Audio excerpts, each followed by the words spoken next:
Sir sir இன்னைக்கு SP உங்களை leave எடுத்துக்க சொன்னார். அப்புறம் ஆர்டிஓ மணி இருக்கார்ல சார், அதான் அந்த சுப்பிரமணி, நம்ம கொடுத்த லஞ்சம் 2 லட்சத்தை திருப்பி கொடுத்துட்டாரு சார். அப்புறம் இனிமேல் பணம் வாங்க மாட்டாராம்மா, உங்ககிட்ட சொல்ல சொன்னார் சார். சரி விசாரிப்போம். நாளைக்கு காலைல மறக்காமல் கலெக்ஷனை கொண்டு வந்துரு.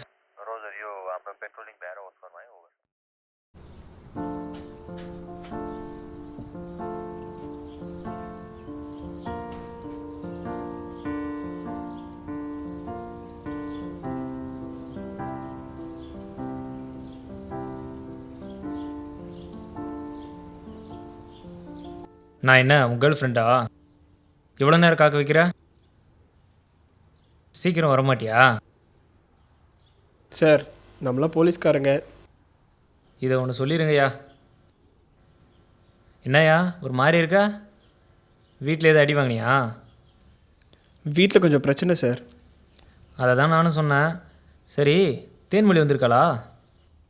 தெரில சார். சார் ஆர்டிஓ மணி திருப்பி கொடுத்த பணம். வர வர நாடே சரியில்லையா, எல்லாரும் திருந்துறானுங்க.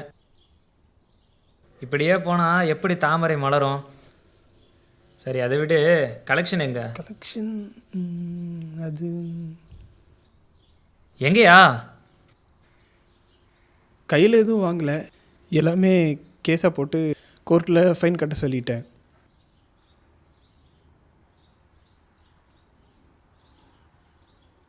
எப்பயுமே பண்ணுறது தானையா? கையில் வேற காசே இல்லை, விளாட்றியா? என்ன நீயும் திருந்திட்டியா? திருந்தலான்னு இருக்கேன் சார். யோ போயா.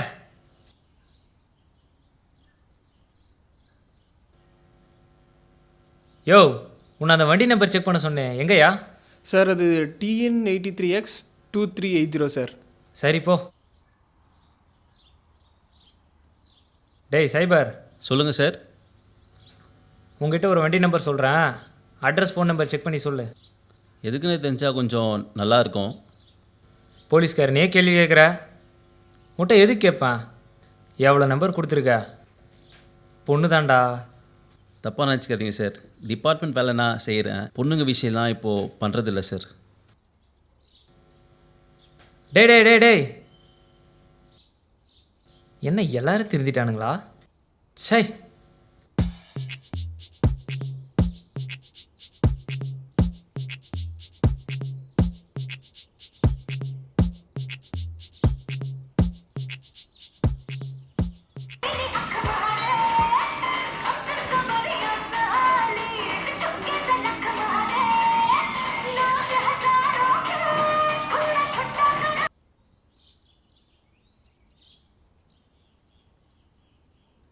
நம்ம கொடுத்த லஞ்சம் 2 லட்சத்தை திருப்பி கொடுத்துட்டாரு சார்.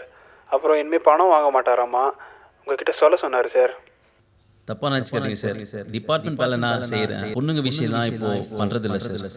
என்ன நீயும் திருந்திட்டியா? திருந்தலான்னு இருக்கேன் சார். என்ன ஐட்டம் சாங்க கேட்டு தூங்கினா இவனும் கனவுல வரானுங்க, சரியில்லையே. நாளைக்கு ஆர்டிஓ மணியை விசாரிப்போம்.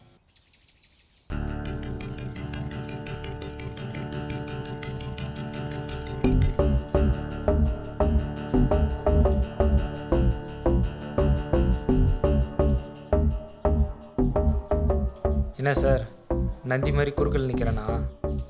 கோயிலில் எல்லாரும் பிரச்சனையை சிவன்கிட்ட சொல்லாமல் நந்தி காதில் சொல்லிட்டு போவாங்க தெரியுமா? அந்த மாதிரி உங்கள் பிரச்சனையை இப்போ ஏன் காதில் சொல்லுங்கள், யாருக்கும் தெரியாமல்.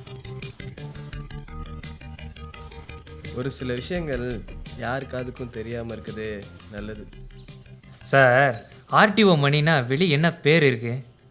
பேருக்கு ஏற்ற மாதிரி நாணயமான ஆள் நீங்கள். கொடுத்த பணத்தை வேறு திரும்ப கொடுத்துட்டீங்க, பணம் வேறு திரும்ப வாங்க மாட்டேன்னு சொல்லிட்டீங்க. நைட்டெல்லாம் கனவுல வேறு வரீங்க. உங்களை ரொம்ப லவ் பண்ணுறேன்னு நினைக்கிறேன். உங்ககிட்ட பேசிகிட்டே இருக்கணும் போல இருக்குது. பேசுவோமா சார்? உள்ளே போய் பேசலாமா? போன மாதம் கரெக்டாக 23 நாளைக்கு முன்னாடி என் வீட்டில் வச்சுருந்த 30 லட்ச ரூபா காணும். என்கிட்ட சொல்லியிருக்கலாமே சார். உங்ககிட்ட சொல்லான்னு தான் இருந்தேன், அதுக்கு முன்னாடி இந்த ஆடியோ நீயே கேளு.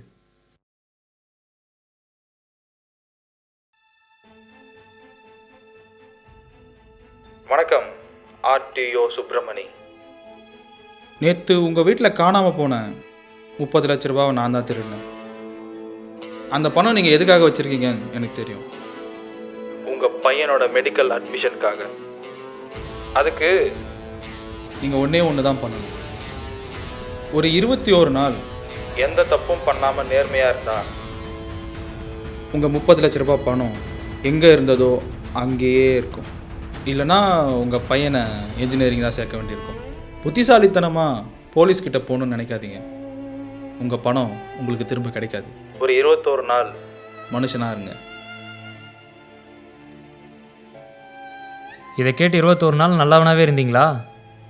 30 லட்ச ரூபாயும் போயிருக்கோம், 21 நாள் கலெக்ஷனும் போயிருக்கோம். வேஸ்ட்டாக. அதான் இல்லை, 22வது நாள் பணம் எங்கே காணாமல் போச்சோ அங்கே இருந்தது. 30 லட்ச ரூபா என் பையன் மெடிக்கல் சீட்டுக்காக நான் வச்சுருந்தது. ஆனால் இப்போது அந்த மெடிக்கல் சீட் அவனுக்கு ஃப்ரீயாகவே கிடச்சிது.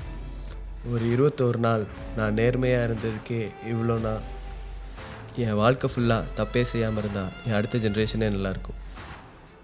இதை கண்ணுக்கு தெரியாத எவனோ ஒருத்தன் எனக்கு புரிய வச்சிட்டான்.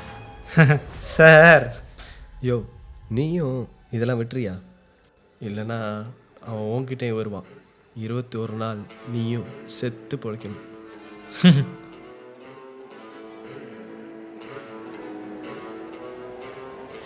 அப்போ நான் வரேன் சார்.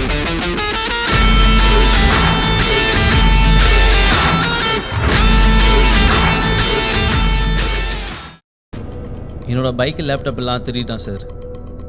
21 நாள் எந்த தப்பும் பண்ணாமல் இருந்தால் தான் திருப்பி கொடுப்பேன்னு சொல்லிட்டான். எனக்கு வேறு வழி தெரில சார். தங்கச்சி கல்யாணத்துக்காக 5 லட்ச ரூபாய் சேர்த்து வச்சுருந்தேன் சார், நகை வாங்க. மொத்தத்தையும் தூக்கிட்டான் சார். இப்போ நான் 21 நாள் நேர்மையாக இருந்தால் தான் திருப்பி கொடுப்பேன்னு சொல்கிறான். எனக்கு வேறு வழி தெரியல சார். சார், நான் ஒரு டாக்டர். என் கிளினிக்கில் இருக்கிற எக்யூப்மெண்ட்ஸ்லாம் அவன் திருடிட்டு போயிட்டான். 21 நாள் எந்த தப்பும் பண்ணாமல் இருந்தால் திருப்பி கொடுத்துட்றேன்னு சொன்னான். எனக்கு வேறு வழி தெரியல சார். சார், நான் ஆட்டோ ஓட்டுறேன் சார். சார், நான் ஒரு லாயர். சார், நான் ஒரு பஸ்ஸு கண்டக்டர் சார். எத்தனை பேர்கிட்ட திருடியிருக்கானே தெரியல, ஆனால் ஒரே ஒரு கேஸ் கூட அவன் மேலே ஃபைல் ஆகலை. ஆட்டோ ஓட்டுறவன், கண்டக்டரு, டீ கடைக்காரங்கிட்டலாம் ஏன் திருடணும்? திருடிட்டு 21 நாள் கழித்து அவங்கக்கிட்டேயே ஏன் திரும்பி தரணும்? ஒன்றும் புரியலையே சார். நான் எங்கேயோ படிச்சிருக்கேன், 21 நாள் மனுஷன் ஒரே விஷயத்தை திரும்ப திரும்ப செஞ்சுட்டு இருந்தால் அந்த விஷயம் அவனுக்கு ஒரு பழக்கமாகவே மாறிடும். எல்லாம் கரெக்டாக இருந்தாலும் அவன் இதை சாதாரண காரணத்துக்காக பண்ணலை. அவன் சாதாரண ஆளும் இல்லை.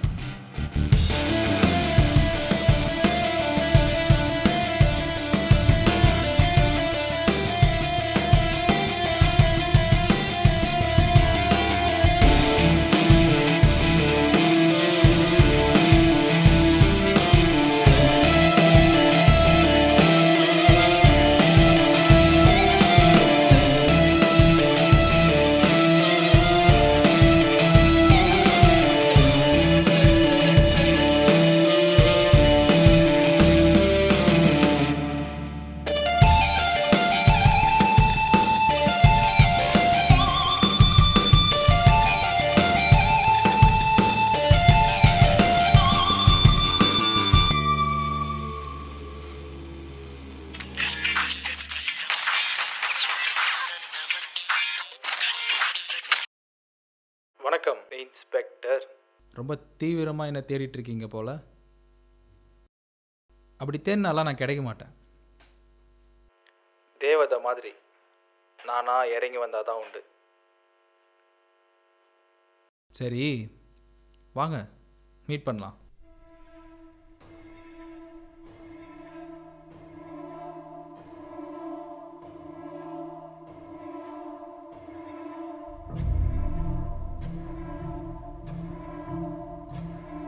போலீஸ்காரங்களாம் இப்படி இருக்கக்கூடாது.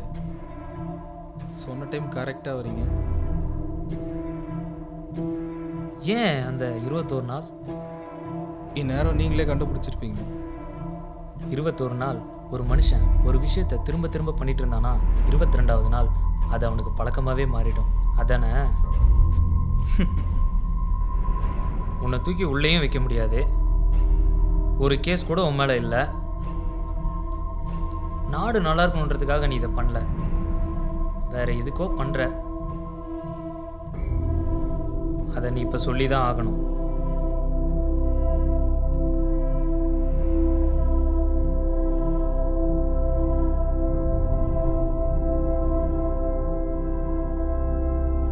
சொல்கிறேன். ஒரு நாள் சென்னையில் பஸ்ஸில் போயிட்டு இருந்தேன். அப்போ ஒரு புறம்போக்கு நாய் ஒரு பொண்ணு மேலே தப்பாக கை வைக்கிறான். அவ்வளோ பேர் சுற்றி இருந்தும் அந்த பொண்ணால் எதுவும் ரியாக்ட் பண்ண முடியல. காரணம் மனப்பிரச்சனை. நாளைக்கு திரும்பவும் அதே பஸ்ஸில் தான் அந்த பொண்ணு வரணும். நம்ம ஆம்பளைங்க பொண்ணுங்களை தானே ஈஸியாக பிளாக்மெயில் பண்ணுவோம், பொண்ணுங்க மேலே தானே ஆசிட் அடிப்போம், பொண்ணுங்களை தானே கத்தியால் குத்துவோம். ஸ்கூலு, காலேஜு, ஆஃபீஸு, ஹாஸ்பிட்டல்னு எவ்வளோ பொண்ணுங்க இதனால் பாதிக்கப்படுறாங்க. ஏன்னா திரும்ப நாளைக்கு அதே ஸ்கூலுக்கு தான் போகணும், அதே காலேஜுக்கு தான் போகணும், அதே ஆஃபீஸ்க்கு தான் வேலைக்கு போகணும்.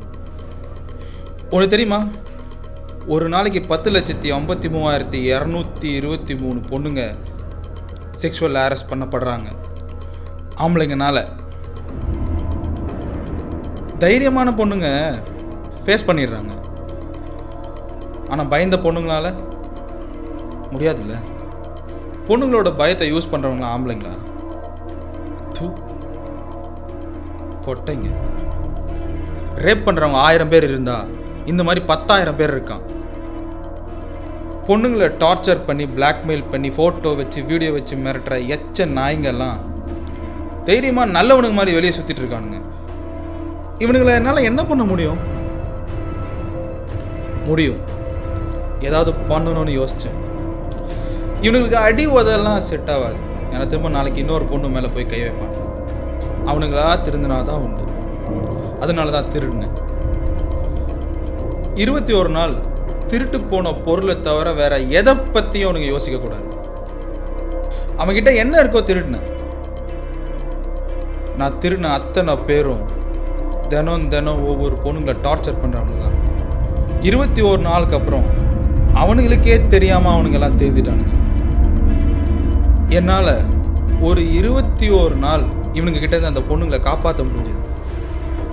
பொண்ணுங்களுக்கு எந்த ப்ராப்ளமும் வரக்கூடாதுன்றதுக்காக தான் ஆம்பளைங்க இருக்கும். ஆனால் இங்கே ஆம்பளைங்களால தான் பொண்ணுங்களுக்கு பிரச்சனையே. இதெல்லாம் மாறுற வரைக்கும் நான் இதை பண்ணிட்டு தான் இருப்பேன். என் லிஸ்ட்டில் இன்னும் நிறைய பேர் இருக்காங்க. அவங்களுக்கும் இதே நிலைமை தான். உன்னால் எல்லா மனுஷனுக்குள்ளே ஒரு நல்லவன் இருப்பான். இனி இங்கே அவன் மட்டும் தான் தேவை. கிளம்புங்க sir.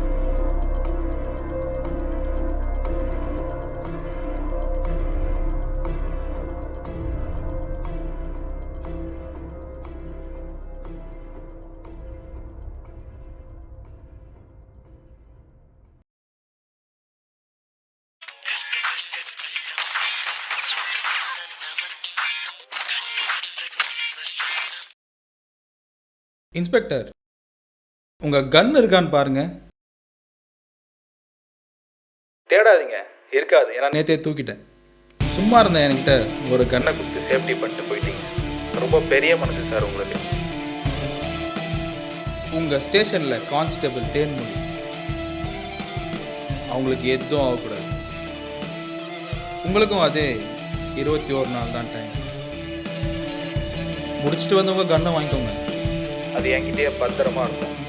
Your time starts now, Inspector.